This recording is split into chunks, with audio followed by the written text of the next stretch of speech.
Sous nos pieds, 5 trésors antiques cachés sous le bitume. L'archéologie est bien plus que la simple étude du passé. Rarement, une journée de travail ordinaire s'arrête brusquement, transformant l'histoire sous nos yeux. Chaque année, sous des couches de terre, d'eau et de pierre, les chercheurs découvrent des artefacts qui nous obligent à porter un regard neuf sur des civilisations que nous pensions déjà comprendre.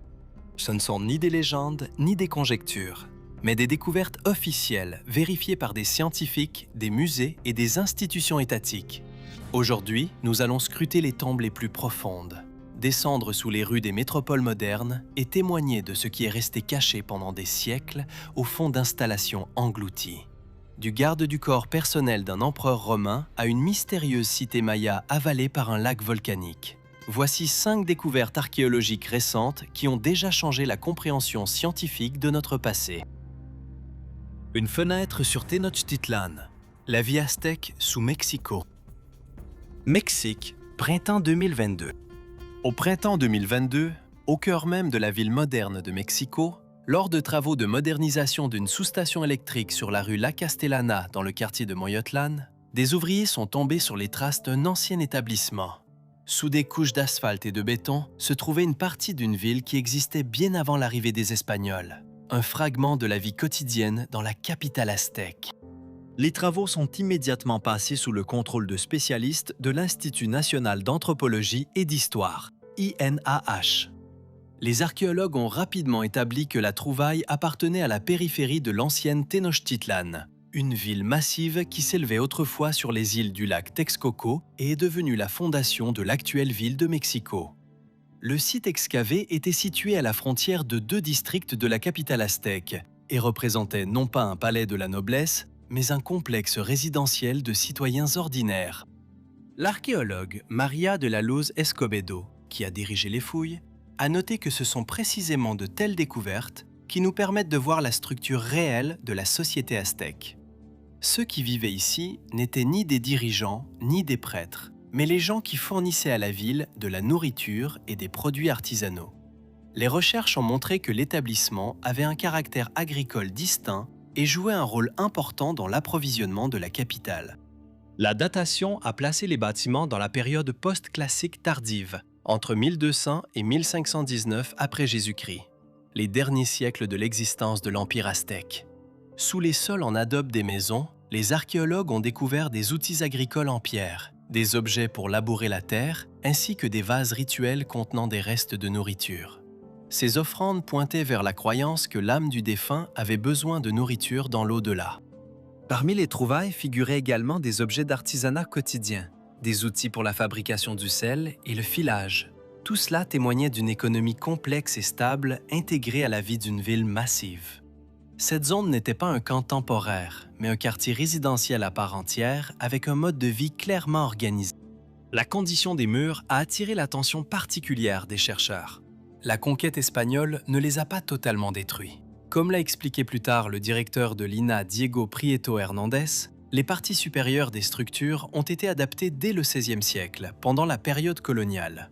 La population indigène a continué à vivre dans ces maisons, les reconstruisant pour répondre aux nouvelles conditions et exigences de l'administration espagnole. Cette symbiose architecturale est devenue un témoignage rare de la façon dont la Tenochtitlan aztèque s'est progressivement transformée en une ville coloniale, puis en la ville de Mexico moderne. Au niveau de la pierre, de l'argile et des objets ménagers, les archéologues ont pu retracer la transition douloureuse mais continue d'une civilisation à une autre. La découverte a permis de clarifier les limites de l'ancienne cité et a rappelé que sous les rues de la mégapole, les traces de millions de personnes dont la vie quotidienne est devenue le fondement de l'histoire de l'Amérique centrale sont toujours cachées. La flotte fantôme du lac Michigan. USA, printemps 2022. Au printemps 2022, quelque chose d'étrange s'est produit sur les eaux du lac Michigan. Des pilotes de petits avions et des équipages de bateaux ont commencé à signaler que sous eux, à des profondeurs inhabituelles, des silhouettes sombres étaient clairement visibles. Elles ne bougeaient pas, elles ne changeaient pas, elles reposaient simplement sur le fond, par dizaines. Une rare combinaison de conditions naturelles, une absence de plancton, le dépôt des particules de fond et des courants saisonniers après la fonte des glaces a rendu l'eau extraordinairement transparente. Par endroits, la visibilité atteignait 30 mètres. Pendant des décennies, les profondeurs troubles avaient dissimulé ce qui était soudainement devenu visible. C'est ainsi qu'est apparu l'un des plus grands cimetières de navires au monde. Le lac Michigan a longtemps été considéré comme l'une des étendues d'eau intérieure les plus dangereuses d'Amérique du Nord. Au 19e et au début du 20e siècle, des prévisions météorologiques précises n'existaient pas et des tempêtes soudaines pouvaient se lever en quelques minutes. Des centaines de navires n'ont jamais atteint le rivage. Au printemps 2022, certains d'entre eux semblaient revenir du passé. L'un des premiers à devenir visible fut la coque de la brigantine James McBride. Ce navire de 37 mètres a coulé en 1857 après une tempête et est considéré comme le premier navire à avoir effectué un voyage de l'Atlantique jusqu'à Chicago. Aujourd'hui, sa coque repose à une profondeur de seulement quelques mètres dans la zone du passage Manitou, et les jours de clarté exceptionnelle de l'eau, on peut la voir même depuis les airs. Un peu plus loin se trouve la goélette à 2 mâts Sunrise, qui a sombré en 1917. Elle transportait du charbon et n'a pas pu résister au déchaînement des éléments. La coque est presque totalement préservée, comme si le navire s'était simplement arrêté et figé avant d'atteindre la rive. Mais la découverte la plus mystérieuse fut le navire Rising Sun, appartenant à la commune religieuse House of David de Benton Harbor. En cette même année 1917, le navire, chargé de nourriture pour les membres de la secte, fut pris dans une tempête de neige et fracassé contre les récifs côtiers. La légende veut que les objets de culte de la communauté et des artefacts personnels, jamais récupérés du fond, se trouvaient à bord. Lorsque les archéologues ont eu l'opportunité d'étudier ces navires sans plongée, il est devenu clair à quel point la situation était unique. Comme l'a noté Wayne Nouzardier, l'archéologue maritime principal de l'État du Michigan, la transparence de l'eau a permis l'examen non seulement des contours de la coque, mais aussi de la nature des dommages et, dans certains cas, des éléments de la cargaison. Ces circonstances ont donné une chance rare d'enregistrer l'état des objets sans perturber leur repos. Cependant, cet intérêt croissant a également soulevé des inquiétudes. Suite aux publications dans la presse, y compris le New York Times, les autorités ont rappelé au public que tous ces navires sont protégés par la loi. Ils sont propriété publique et constituent des sépultures militaires ou commerciales de leur époque. Les filmer est autorisé, mais tout contact ou tentative de remonter des objets du fond est considéré comme un crime. Les représentants de l'Association d'archéologie sous-marine ont souligné que les preuves ne sont pas seulement faites de bois et de métal. Ces sites témoignent de tragédies humaines, incluant des pertes d'équipage, des erreurs de navigation et la puissance imparable des éléments. Vus d'en haut, ces navires semblent presque irréels. Des silhouettes sombres et massives reposent sur le fond d'une eau turquoise éclatante, comme des ombres figées du passé. Les bateaux modernes passent au-dessus d'eux en quelques secondes, alors que pour ces navires, le voyage s'est terminé pour toujours il y a plus de 100 ans. La flotte fantôme du lac Michigan est devenue un rappel que même dans les endroits les plus étudiés, l'histoire peut soudainement se manifester. Si seulement l'eau devient claire. Le papyrus de Sohag. Instruction pour le tribunal de l'au-delà. Égypte, janvier 2023.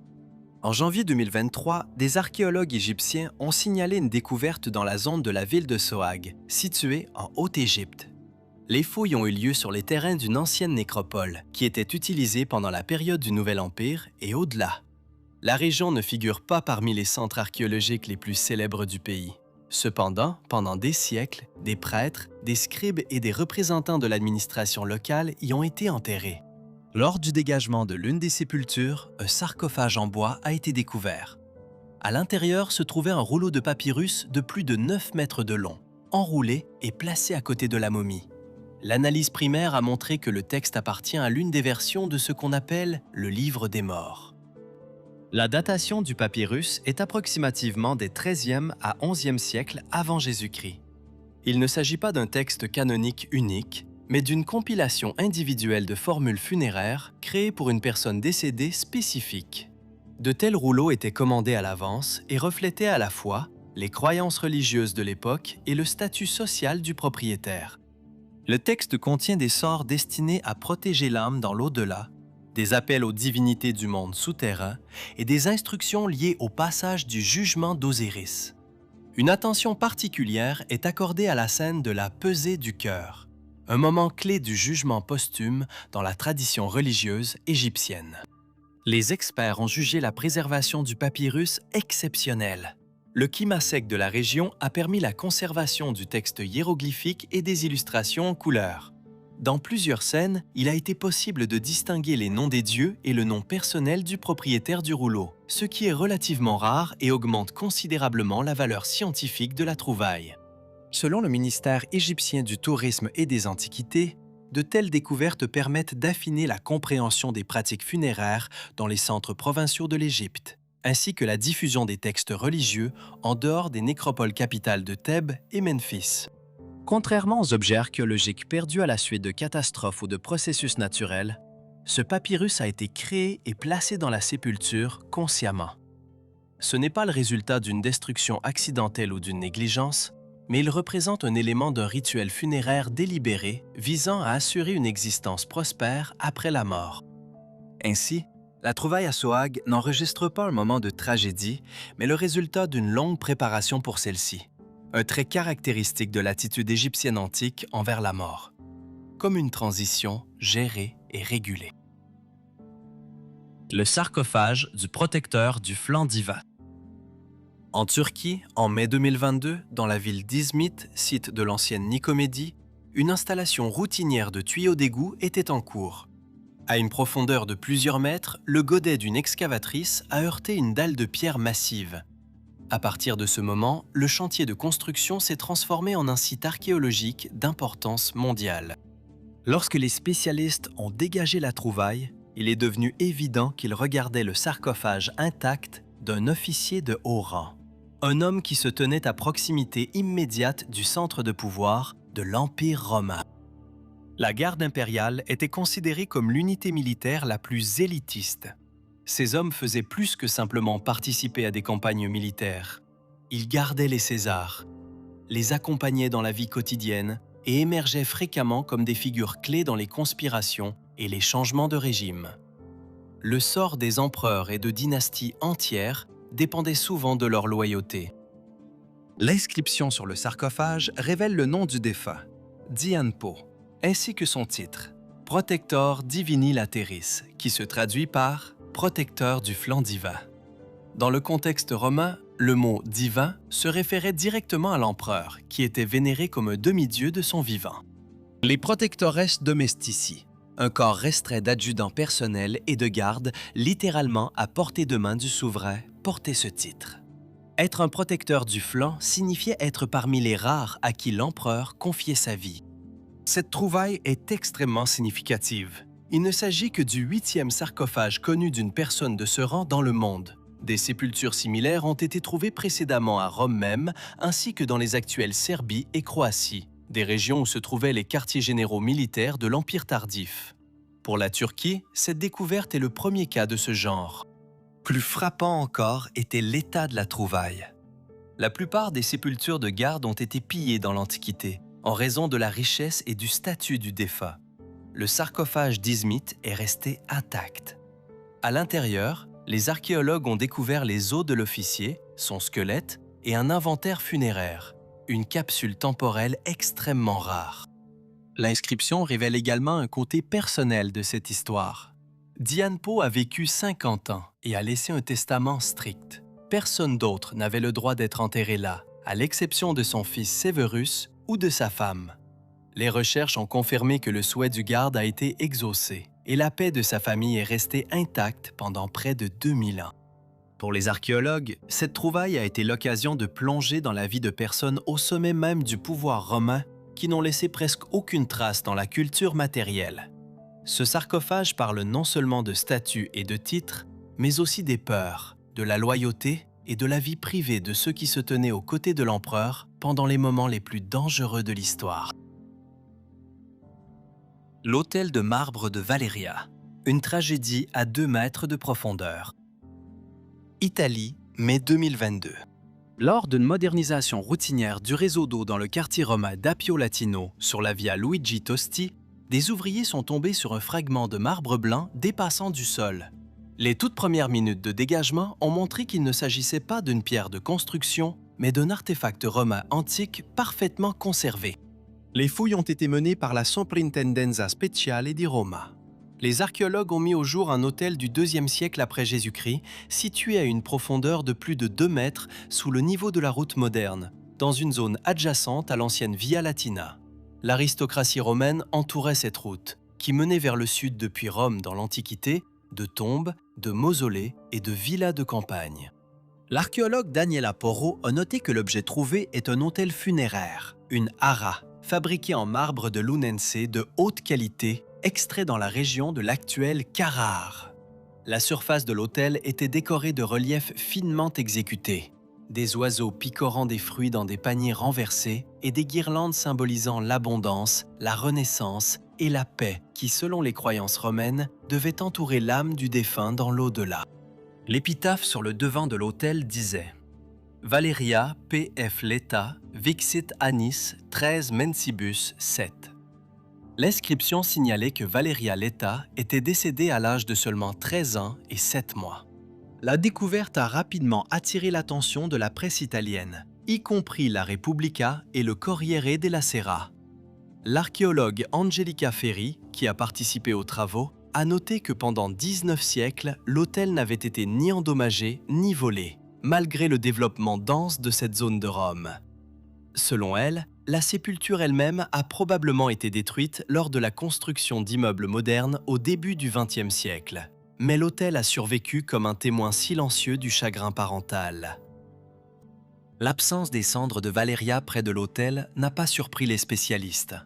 À Rome, les monuments funéraires étaient souvent déplacés, réutilisés ou séparés des sépultures elles-mêmes. Bien plus important était le fait même de trouver un monument aussi exquis dans un pâté de maisons ordinaires. Cela a permis aux scientifiques de délimiter plus précisément les frontières des anciennes nécropoles le long de la voie latine et de mieux comprendre le statut social des familles vivant dans la zone il y a près de 2000 ans. L'histoire de l'autel de marbre de Valeria sert de rappel que l'archéologie ne parle pas seulement de puissants empereurs et de victoires, mais aussi de tragédies personnelles cachées sous les couches d'une ville moderne. Conclusion. Ces 5 découvertes sont plus que de simples faits secs pour les manuels scolaires. Elles sont la preuve que notre passé est beaucoup plus proche qu'il n'y paraît. Il se cache juste sous les rues animées de Mexico, dans les eaux cristallines des lacs américains et à l'intérieur des nécropoles oubliées de l'Égypte. L'archéologie continue de prouver que l'histoire n'est pas terminée. Elle attend simplement le moment où l'eau deviendra claire et où la terre révélera ses secrets. Laquelle de ces découvertes vous a le plus étonné? Pensez-vous qu'il pourrait y avoir des civilisations anciennes tapies juste sous votre maison? Partagez vos réflexions dans les commentaires, donnez-nous un j'aime et abonnez-vous à la chaîne pour ne pas manquer les prochains chapitres de notre histoire commune.